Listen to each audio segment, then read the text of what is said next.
Ina, Brother Franco, tulungan niyo po ako na mabigyan po ng tamang historical perspective. Ano po ang nangyari sa SMNI? Bakit umabot tayo sa panggigipit, pangbubusal at lantarang pagyurak sa mga karapatang pinoprotektahan at ginagarantihan ng konstitusyon, ng saligang batas at ng mga Universal Declaration on Human Rights pertaining to free speech, freedom of expression, and press freedom. Number one, hindi po may tatanggi ni Pangulong Bongbong Marcos Jr.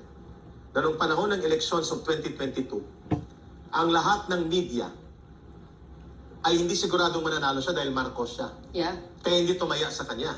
At saka binababoy siya kasi Yes. Marcos siya. At ang ginamit sa kanya, hindi nakapagtapos, walang peke ang diploma, anak ng Dictator diktador, son. Anak ng at may diktador, maraming mga yeah. ipaliwanag na mga buwis na dinadaya ng pamilya at ill-gotten wealth. Lahat ng yan ay hindi po binigyan ng mabigat na halaga ng SMNI because we believe there is an innate goodness to the person of Bongbong Marcos Jr.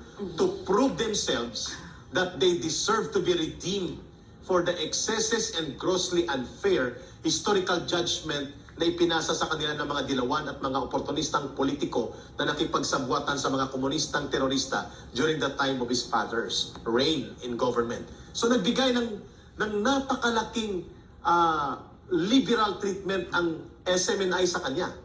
And lo and behold, ang lahat ng atake at pagpapahiya at pangbabastos at pangbabalahura sa pagkatao ni Bongbong Marcos at ng kanyang pamilya, hindi naman siya pinagtanggol ng SMNI but he was given a very, very good projection of himself to prove that he is capable, competent, and worthy to become a president. Yun ang binabanggit ni Ma'am Lorraine. Sa debate series, talagang siya ay nagningning at naging isang malinaw na contrast doon sa malinaw na bingatibo at politics of vendetta ni Leni Robredo na nakikipagsabwatan pa sa CPP, NPA, NDF at ngayon ay binibindisyon na naman ng kanyang pinsan at mukhang dumudugtong na papunta sa kanila kay Bongbong Marcos at pati sa kanyang pamilya para mapagtakpan ang mga krimen nila. Bakit napunta tayo dito? Bakit unit team ang bitbit ng SMNI, sinuportahan ng lahat ng ito? Bakit po inatake ang SMNI? Una, nagsimula po ito nang ang SMNI ay nanindigan na hindi po tama ang halos isang buwan na pag-aatake ng lahat ng media orchestrated by Speaker Martin Romualdez para sirain ang pagkatao at ang mga programa ni Vice Presidente Sara Duterte. Sapagkat nakaroon ng lamat ang kanilang relasyon ng tinawag siya na tambaluslos ng Vice Presidente nang siya ay nagkaroon ng maniobra sa kanyang insecurity kay Gloria Macapagal Arroyo para tanggalin unceremoniously ang kanilang party mate na si Gloria Macapagal Arroyo. Nagsalita si Inday Sara dyan. Nang pumasok ang budget hearing, budget season, binantayan namin ni Ma'am Lorraine ito, ni Brother Franco at ni Miss Ina, isang buwan na inatake turutudo. Si Sara Duterte walang nagsasalita. Not a single officer in government, not even a single one from the National Task Force to End Local Communist Armed Conflict kung saan designated by the President as co-vice chairperson si Sara Duterte, except Justice Angie Miranda at ng LCC na nagkaroon ng lakas na loob. Ng Legal Cooperation Cluster Can I na. just make Go ahead, ma'am. Sige, ma'am. Bakit tahimik ang NTF-ELCAP-STATCOM na dati ang iingay namin, no? Exactly. Yeah, kasi nandyan si Cheloy Garafil, siya ang secretary ngayon ng communications. At ang asawa? At ang asawa ay si Ay Eric linyado ng Garafil, CPP. linyado ng CPP. So ang naging directive sa NTF-ELCAP-STRATCOM ay huwag kayong magsalita. Correct. Wala kasing red tagging dito. Correct. Yun ang sabi. Ma'am, dunugtungan ko Yes. yung binanggit ni ma'am. So mula doon, nakita ng SMNI na imbis na atakihin ang Vice Presidente na nagtatanggol ng ating bayan laban sa CPP, NPA, binunyag namin na nagkakaroon ng conspiracy. Yes. Nauhubog ang pakikipagsabwatan at konsabahan ng CPP, NPA, and the urban operatives kay Martin Romualdez sa mga politikong kasabwat niya against the Vice President. And because of that, nag-carry tayo, nagdala tayo ng mga balita at mga pahayag na naglilinaw na hindi po mali ang confidential fund at security fund. Sapagkat yan po ay ginagamit by tradition and by necessity. And in fact, napakalaki po ang confidential fund and intelligence fund ng Office of the President. Ni Katiting po ay hindi nag-question dyan. Ang CPP, NPA, NDF at ni Katiting walang kongresista nag-question yan. Only Senator Coco Pimentel. Question, Eric, yung that confidential fund that you said, because the Vice President has been brought to the Supreme Court because of the confidential funds. Correct. Which group is this again? Grupo po ito nila Barry Gutierrez. Barry Gutierrez. And then So, sumunod silang preliminaries at mga grupo ng okay. dalawa. So, sila Barry Gutierrez ang kakausapin ko. Hindi naman na sila Nery kasi mga CPP talaga CPP yan. talaga yan. Si Nery Colmenares. So, sila Barry Gutierrez, will they file kaya a case against the Speaker for not explaining to us clearly where that 2.06 billion Correct. for travel expenses went? Kasi they claim that they only spent around 40 million lang. So what happened to the budget? What the rest of it? Maybe Barry Gutierrez will file a case? Yes, Mas ma'am, malaki magandang yun. tanong. Mas malaki yun, And ha? will Barry Gutierrez also question saan, at ang CPP, i-include ko sila ma'am, Yeah. saan ginastos ni Presidente Marcos ang kanyang confidential fund kung kayo'y patas at totoo for good governance. Because the biggest share in the budget pertaining to confidential fund and security fund ay nasa Office of the President. At Ano? bakit hindi siya isinama, mama? Yeah. Di sila sasalita. Ang tinanong lang nila doon sa Supreme Court at pinapaliwanag nila si Inday Sara Duterte na recipient lamang ng ibinaba na pondo mula sa Office of the President. Why you did not include the President? And nakapiring ang mata namin dito, hindi dahil si Vice President Exactly. yan. It could be anybody else, di ba? The characters, even if you don't tell us who are the ones behind all of this, we would still defend that yung kamalian nito, hindi namin Okay. didepensahan yan. So, maliwanag na ang tina-target dito ay ang Vice President. Yes. And because of that, Brother Franco, Miss Ina, tapusin ko na sa briefly, Miss Ina, Yeah. then I will give yung counter-analysis ng aking mga kasama. Napilitan po ang SMNI na maglabas ng editorial, maglabas po ng analysis, nag-interview tayo ng mga tao na nakakaalam, at ipinaliwanag ni former National Security Advisor, Secretary Esperon, ni NICA Director General Monteagudo, former. At nakita natin ang kabuluhan at katamaan at ang kawastuhan ng confidential fund na ito. Subalit, hindi lang ito nangyari dyan, Ma'am Lorraine. Nagkaroon ng plenary sa budget sa House of Representatives. At binitawan na ni Martin Romualdez ang kanyang mga bulldogs at mga Rottweilers na ang pangalan ay Raul Manuel, Arlene Rosas at si Franz Castro. At sa harap ng Kongreso at taong bayan, before the nation, grabe ang pagpapahiya at atake kay Sara Duterte bilang Vice Presidente. Not one single Congress representative stood by her side during that time. Not one in the government. Nakakaawa. Hindi tama yon. At sapagkat ng kanyang ipinaglaban ay hindi ang kanyang personal na pondo, kundi pondo para iligtas ang mga kabataan, ang anak natin, ang mga guro na ini-infiltrate at niraradicalize at nire-recruit ng CPP, NPA, NDF through Franz Castro, Raul Manuel, and Arlene Rosas. Eric, I have a question. Go. Could you explain to the Filipino people ano yung galaw na ito ng CPP? Nakikita natin na yung lahat dito, no?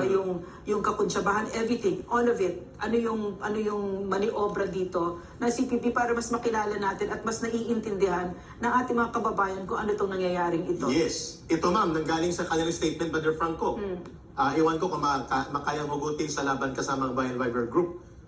Ito yung kanyang analysis, ma'am. Ngayon, sa December 26 anniversary, 55th founding anniversary ng CPP.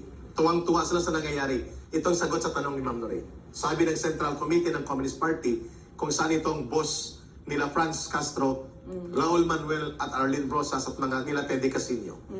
Ang mapait na sigalot ngayon sa pagitan ng mga pangkating Marcos at Duterte ay papalapit sa marahas na konfrontasyon.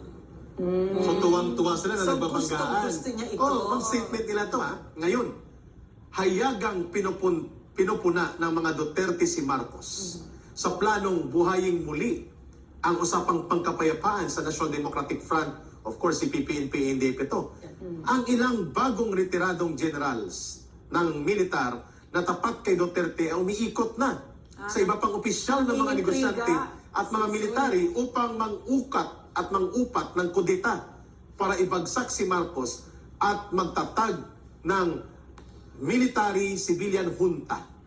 May alam ang Chief of Staff, subalit nananatiling tahimik sa aktibidad ng mga tagaplano ng kudita. So alam niyo na kung sino ang nangiintriga at ito ang sagot ko kay Ma'am Lorraine. Oh. Kaya, Hinahati-hati nila, binibiyak at pinagbabangga ang mga political forces sa ilalim ng current government, which is the major political force Marcos at Duterte, at sino po ang nag-wedge o ang nagbigay ng lagari upang magkaroon ng biyak at bitak at magbanggaan ito. Si Speaker. Si Speaker Martin Romualdez sa kanyang conspiratorial actions and opportunistic tactical alliance with the CPP, NPA, NDF by attacking Sara Duterte. So you mean, Eric? Yun ang sagot ko kay Ma'am So Lorraine. you mean Eric, si Speaker nilinyahan nitong sila Franz Castro, nilapitan siya at Yes. binilog-bilog ang utak, di ba? So hindi na alam ni Speaker Hmm. na wala siyang panalo dito. Correct. Ikaw ang pinakakawawa dito, At ang Speaker. pinsa niya ma'am, magtatamaan. Yes. So, ang my question to you is, ito yung specialty ba ng CPP, di ba, na nilapitan nila si Speaker kasi ang intent talaga nila ay pag-awayin ang Marcos Duterte faction. Correct. At tayo ay mag-aaway-away. Tama ba, Eric? Tama ka ma'am. Yan ang tinatawag na splitting the ranks of the enemy. So they played on the Speaker's Political ambition. political ambitions of being president or prime minister or whatever. At kinapitalan nila ito. At ngayon nakikita natin, exactly Miss Ina Bader Franco, ito ay statement ng Committee Central ng Communist Party kung saan napapailalim si Franz Castro, Raul Manuel at Arlene Brosas at sila Teddy Casino kung bakit sila nagkakaroon ng maniobra kay Speaker Martin Romualdez. Fast forward ma'am, bakit napunta na sa SMNI? Sapagkat hindi nakatiis ang ama sa kanyang anak.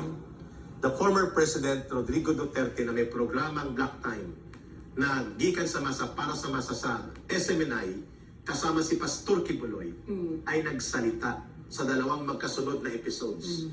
At ipinagtanggol at ipinaliwanag niya na walang mali sa posisyon ni Vice President Sara Duterte to the point na ipinaliwanag niya kung sino ang totoong kurakot at nangungulimbat ng kaba ng bayan. Na umabot sa kanyang pagtatanong, buksan yung libro nyo. Mauuna kami, pero susunod kayo. Saan nyo ginagastos ang mga extraordinary at mga miscellaneous expenses na walang audit na matino? Certificate of acceptance, certificate of expenditures lang sa pondo, bilyones na pondo ang nawawala according sa analysis ni Pangulong Duterte. Dito nasakta na si Martin Romualdez.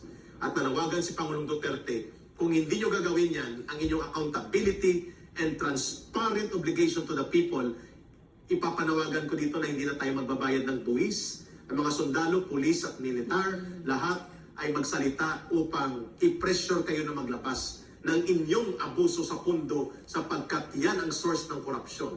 At doon na nagsimula ang lahat-lahat. Ma'am Lorraine, Miss Ina, kung kaya ang pagtatanong namin na hindi tumugma sa kanilang datos pero tumutugma pala sa katotohanan kapos pa ng mga 600 million. Ang tanong ng ating source mula sa Kongreso, ka Eric, pakitanong kay Secretary Belica kung totoo bang 1.8 billion pesos ang travel expenditures ni Speaker Martin Romualdez. Nagtatanong kami. Hindi pala mali ang aming pagtatanong sapagkat ang pondo pala nila, sabi ni Ma'am Lorraine, according to General Appropriations Act na ipinasa nila for 2023 at 6 na araw na lang matatapos na ang 2023 ay 2 billion and 66 million mga kababayan. Ang tanong ay 1.8 billion lang. So saan ngayon ang 2 billion mahigit? Ano ang inyong ginawa at ginamit dito? Akala nyo matatakot kami magtatanong? Ito ba ay pinagatiatian ninyo? Ito ba ay ibinalik ninyo sa kaba ng bayan? O ito ba ay naging bonus sa pag-atake sa SMNI, sa pag-atake kay Pastor Kibuloy, sa pag-atake kay Lorraine Badoy, kay Ka Eric, sa buong SMNI at kay President Duterte at kay Vice President Sara Duterte? Ito ba'y ginamit na bonus? Yeah. Pag magtanong kami, may source o wala, karapatan po yan ng mamamayan na nakasaad sa konstitusyon.